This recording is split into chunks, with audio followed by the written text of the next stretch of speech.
Bismillahirrahmanirrahim. Assalamualaikum warahmatullahi wabarakatuh. Okay. Good morning student. How are you today? Alhamdulillah, luar biasa, tetap semangat, Allahu Akbar. Baik, sebelum kita memulai pembelajaran kita pada hari ini, Ustazah akan mereview pembelajaran di unit 1, yaitu apa saja yang sudah kita pelajari sebelumnya.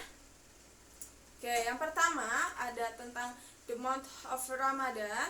Terus yang kedua, the first revelation of Al-Quran. Yang ketiga, cara membaca huruf P dan H yang terdengar seperti huruf F, terus yang dibaca seperti huruf F.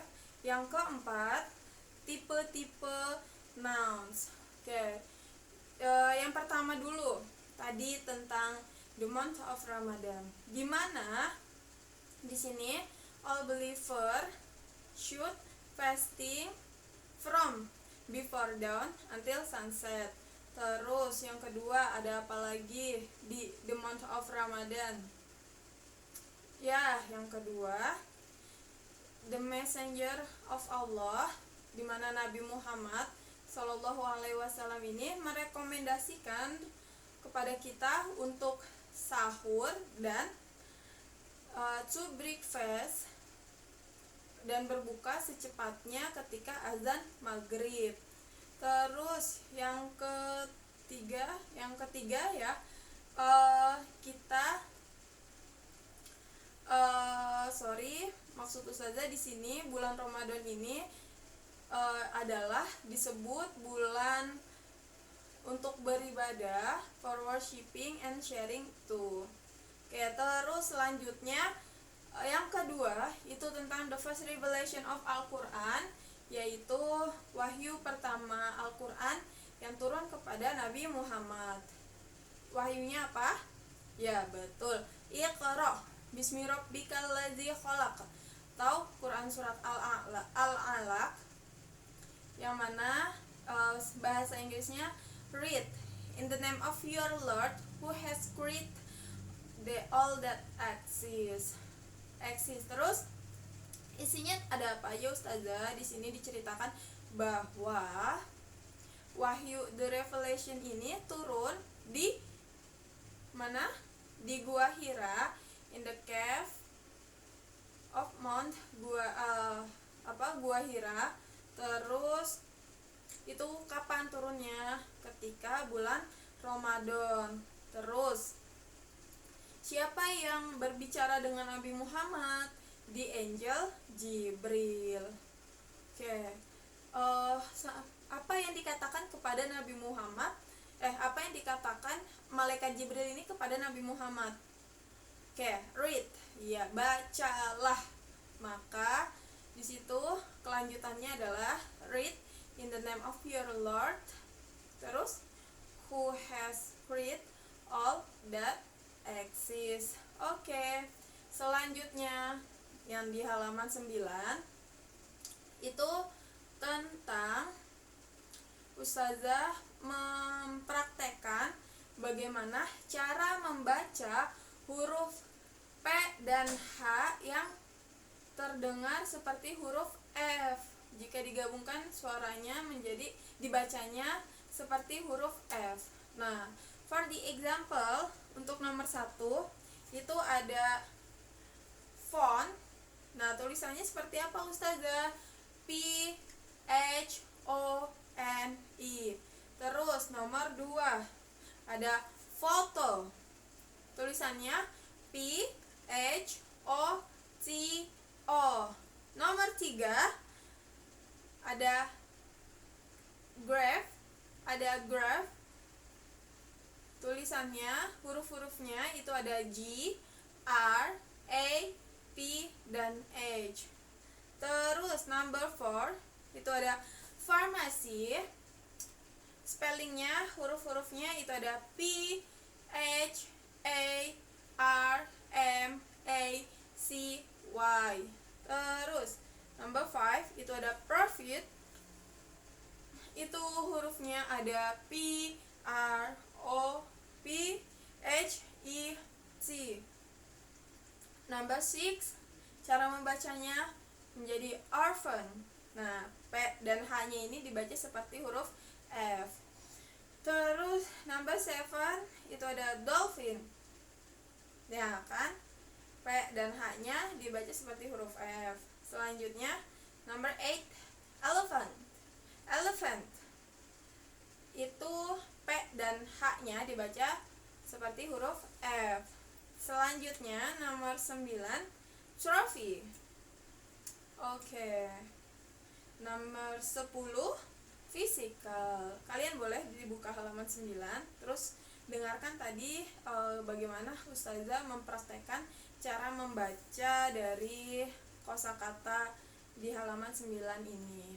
Oke, dan untuk sebelumnya Ustazah minta maaf, di pembelajaran minggu lalu Ustazah di nomor 3 dan nomor 10 itu ada kesalahan. Nomor 3 kesalahannya Ustazah salah mengucapkan pronunciation-nya, ada yang salah. Terus nomor 10 ada satu huruf yang tidak Ustazah spellingkan. Terus tapi nanti akan Ustazah berikan bonus untuk kalian yang menghadiahkan di nomor 3 dan nomor 10. Selanjutnya yaitu tentang types of nouns, tipe-tipe nouns. Nah, ada yang tahu nouns sendiri itu apa sih? Nouns itu adalah kata benda atau nama boleh, terus apa lagi? Intinya nouns itu adalah kata benda gitu. Kata disebut dengan nouns. Nah, nouns ini dibagi menjadi 4. Ada apa saja?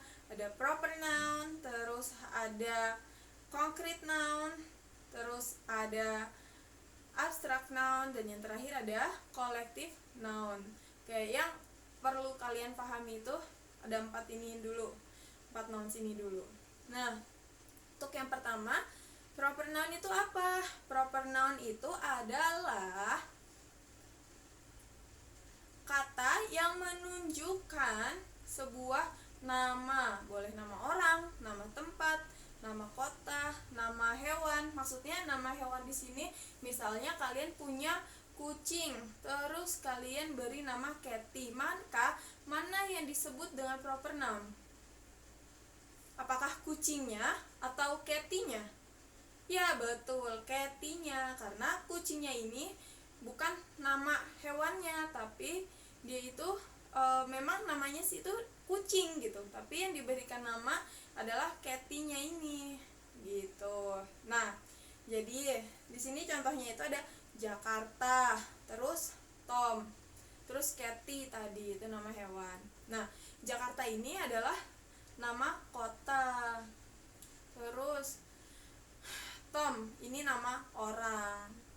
Nah, biasanya si proper noun ini dia harus menggunakan capital letter di depan katanya. Oke, terus Ustazah minta kepada kalian untuk mengerjakan di bawahnya ya. Itu ada Cat, Nutrisari, Sadness, terus Joy, Army, Januari, Indonesia, Cup, Bundle, Community, Intelligence, dan Book. Nah, kemudian Ustazah minta kalian untuk mengklasifikasikan manakah yang termasuk ke dalam proper noun, concrete noun, abstract noun, dan collective noun. Oke, untuk yang pertama proper noun, karena kita sedang membahas proper noun. Manakah yang termasuk ke dalam proper noun? Tuh, 2, 3, 4, 5. Oke, jawabannya adalah Indonesia, terus apalagi? Januari dan Nutrisari. Kenapa Indonesia disebut proper noun? Ya betul, karena dia nama negara Indonesia, maka dia disebut proper noun, masuk ke dalam klasifikasi proper noun. Nah, ini di awal huruf di awal kata menggunakan huruf kapital. Terus Januari itu proper noun. Kenapa? Karena dia nama bulan. Terus Nutrisari. Nutrisari adalah nama merek sebuah minuman. Oke, lanjut concrete noun. Concrete noun. Concrete noun ini apa? Concrete noun ini adalah sebuah kata yang menunjukkan bahwa benda tersebut dapat kita pegang atau kita sentuh. Nah, contohnya cupboard, terus girl, oke, terus kucing. Tadi kucing itu masuknya kemana? Kucing masuknya ke concrete noun karena si kucing ini dapat kita sentuh, dapat kita pegang, wujudnya ada, terlihat gitu. Nah, terus dari kata-kata complete the table with the words below, manakah yang termasuk ke dalam concrete noun? Oke, ada cat, kucing, terus ada cup. Cup itu cangkir, bisa kita pegang, wujudnya nyata. Terus ada buku. Selanjutnya abstract noun. Abstract noun ini adalah sebuah kata di mana yang merepresentasikan bahwa hal tersebut dapat kita rasakan, adanya hal tersebut, tapi kita tidak dapat menyentuhnya. Kita tahu keberadaan hal tersebut, tapi kita tidak bisa merasakannya. Seperti kebahagiaan, terus kedermawanan seseorang. Kita tahu tuh orang itu dermawan, tapi kita tidak bisa menyentuhnya. Dermawan itu seperti apa, tapi kita bisa merasakannya dengan melihat bagaimana aktivitas kesehariannya, kepeduliannya gitu. Terus manakah dari kata-kata di bawahnya tadi yang termasuk ke dalam abstract noun? Ya, ada joy, terus ada intelligence, kecerdasan.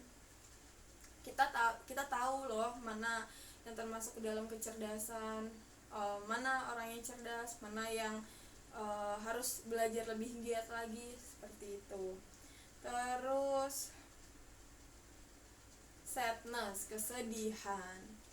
Oke, selanjutnya collective noun. Collective noun ini adalah satu kata yang mewakili sekelompok, banyak. Sekelompok apa Ustazah? Boleh sekelompok orang, boleh sekelompok hewan, boleh sekelompok apa saja. Yang terpenting dia sekelompok, banyak.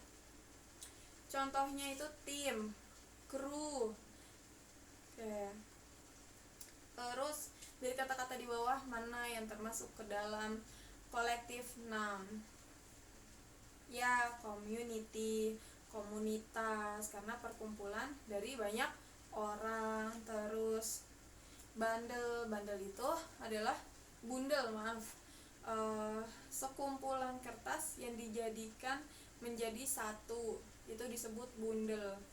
Dia sekumpulan kertas yang menjadi satu, makanya dia disebut bundel. Dia disebut masuk ke dalam collective noun. Terus yang ketiga itu ada army, tentara. Oke, selanjutnya. Oke, alhamdulillah unit 1 sudah kita review, sudah kita bahas. Selanjutnya kita akan masuk di unit 2, yaitu tentang Islamic Brotherhood, tentang persaudaraan di dalam Islam. Nah, open your textbook page number 16. Sini I will read this text, so please listen me carefully. Ustazah akan membacakan teks ini. Tolong kalian dengarkan baik-baik dan disimak baik-baik. Islamic Brotherhood, persaudaraan di dalam Islam. Abu Hurairah radhiyallahu anhu report, the messenger of Allah sallallahu alaihi wasallam said, every Muslim has 5 rights over another Muslim, or he has to perform 5 duties towards another Muslim. For the first, to return the greetings. Second, to visit the sick. Third, to accompany funeral processions. Fourth, to accept an invitation. And the last five, to respond to the sneezer. To say, dengan mengucapkan yarhamukallah, may Allah bestow His mercy on you. When the sneezer praises Allah. Narrated by Al-Bukhari and Muslim. Oke, di sini dijelaskan bahwa Abu Hurairah radhiyallahu anhu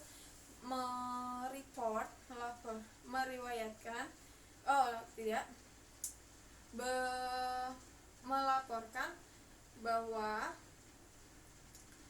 Nabi Shallallahu Alaihi Wasallam ini bersabda bahwa every Muslim has 5 rights over another Muslim, or he has to perform 5 duties towards another Muslim.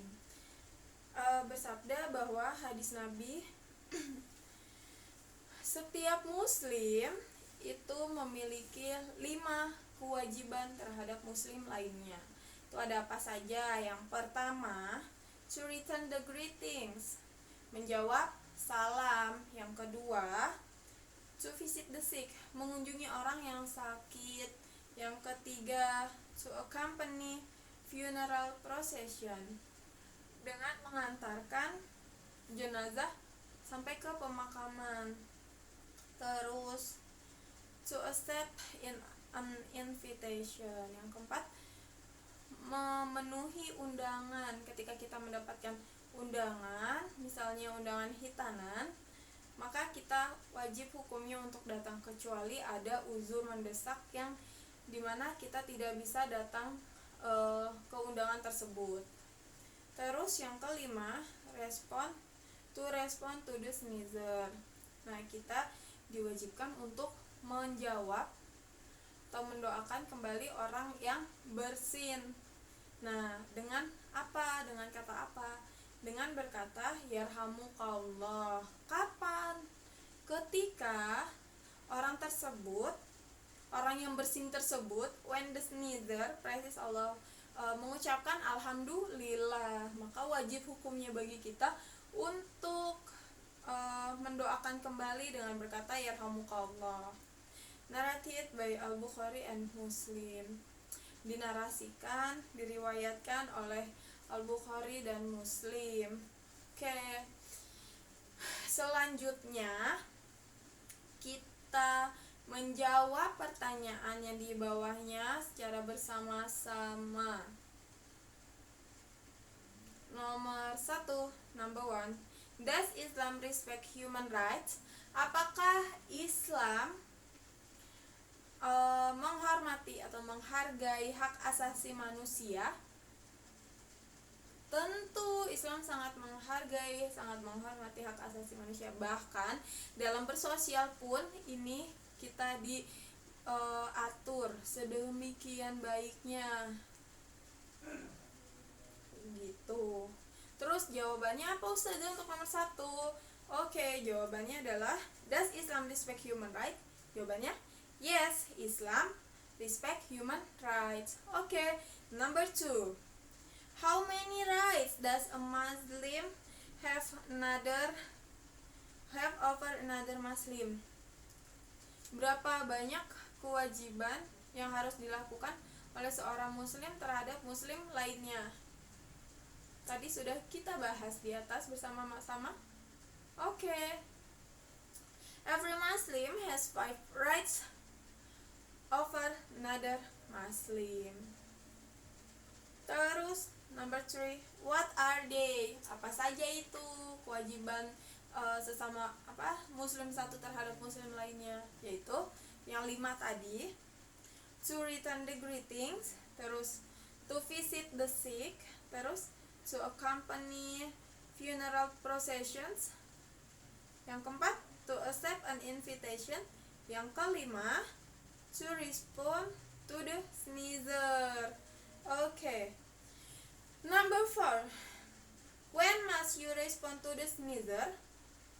Okay, artinya kapan kamu harus merespon orang yang bersin? Ya, ketika We must respond to the sneezer when the sneezer praises Allah. Number 5. Is it good not to visit the sick? Apakah ini baik jika tidak mengunjungi orang yang sakit? Tentu tidak. No, it is not good. Oke, selanjutnya, please open your textbook, page number 19. Di sini ada conversation, percakapan between Sami and Raffi, antara Sami dengan Raffi. Percakapan tentang apa sih Ustazah? Oke, tentang all believers are like a building. Jadi semua orang yang beriman ini bagaikan sebuah bangunan yang mana mempengaruhi bagian-bagian bangunan lainnya gitu. Oke. Narrated Abu Musa, the Prophet peace be upon him said, yang diriwayatkan oleh Abu Musa, Nabi Shallallahu Alaihi Wasallam bersabda, a believer to another believer is like a building whose different parts support each other. Bahwa seorang beriman, orang yang beriman terhadap orang beriman lainnya itu bagaikan sebuah bangunan yang mana yang bagian-bagiannya itu berbeda-beda tetapi saling mendukung, saling mensupport satu sama lain gitu.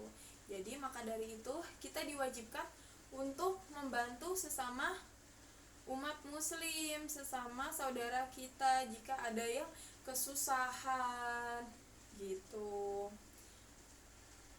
Terus the Prophet then clasped his hands with the fingers interlaced while saying that.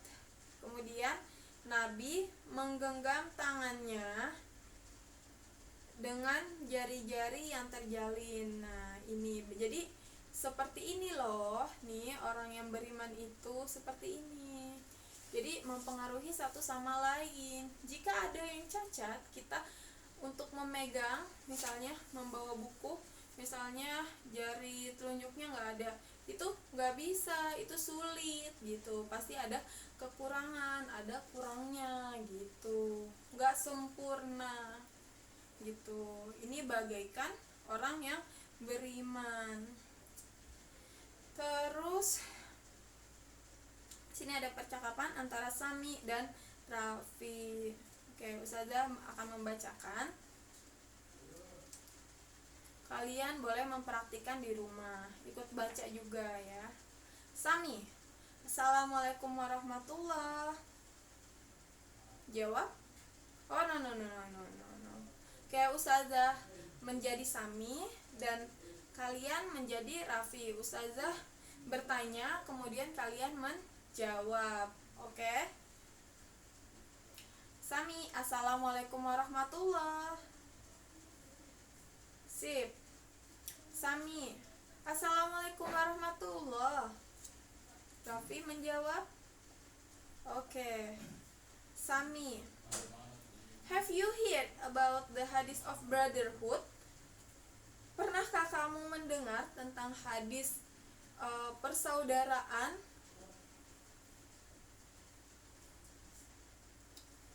Jawabnya baca yang di bawah. Oke. Yes, Abu Musa narrated the hadis of brotherhood. Ya, Abu Musa yang meriwayatkan hadis tentang persaudaraan. Terus Sami bertanya, can you tell me what it is? Dapatkah kamu menceritakan kepada saya apa ini? Hadis apa ini gitu. Terus Raffi menjawab, okay. The Prophet peace be upon him said, a believer to another believer is like a building. Kemudian Nabi Shallallahu Alaihi Wasallam bersabda, seorang yang beriman terhadap orang beriman lainnya bagaikan sebuah bangunan. Terus Sami bertanya lagi, what does that mean? Katanya, maksudnya itu apa sih gitu. Terus Raffi menjawab, okay, it means that every believer is like a part of a building that supports the other part. Okay. Maksudnya adalah setiap orang yang beriman itu bagaikan sebuah bagian-bagian dari bangunan yang berbeda, bagian-bagian yang berbeda dari sebuah bangunan yang mana saling mendukung satu sama lain. Terus Sami bertanya lagi, so we must help each other then, katanya. Terus apakah kita harus untuk menolong satu sama lain, katanya. Yes, that's right. Ya tentu gitu, kata si Sami. Kata si Raffi. Oke. Alhamdulillah pembelajaran kita pada hari ini telah selesai. So, your assignment is, tugas kalian itu adalah taking care of the poor around you. Halaman 21. Page number of 21. Nah, ini adalah salah satu contoh dari Islamic Brotherhood, persaudaraan sesama muslim.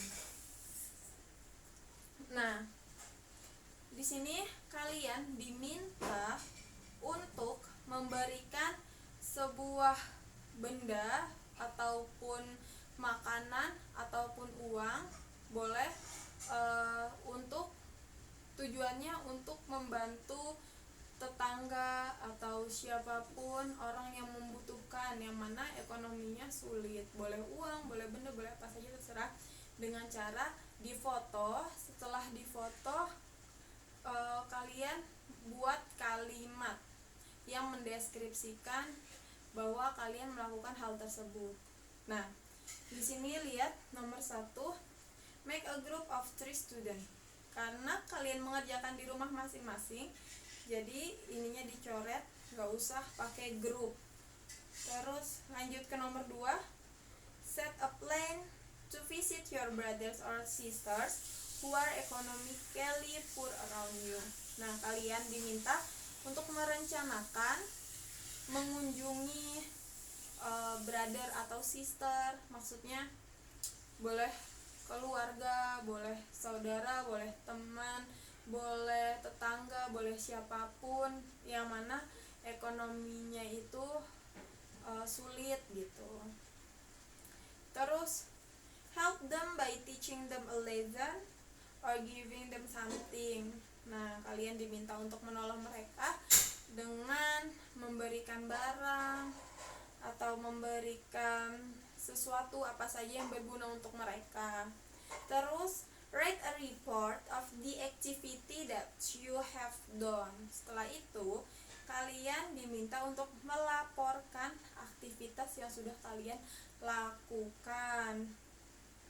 Oke, ini saja. Nah, laporannya seperti apa? Sudah cukup dengan difoto kegiatannya.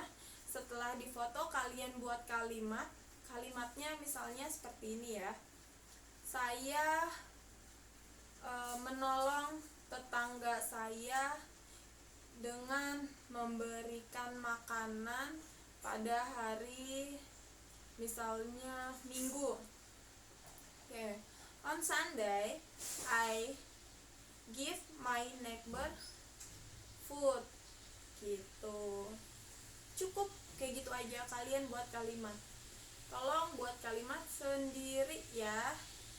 Boleh tanya kepada ayah dan bunda, tapi kalian tulis sendiri dan bahasa Indonesianya dari inisiatif diri kalian sendiri.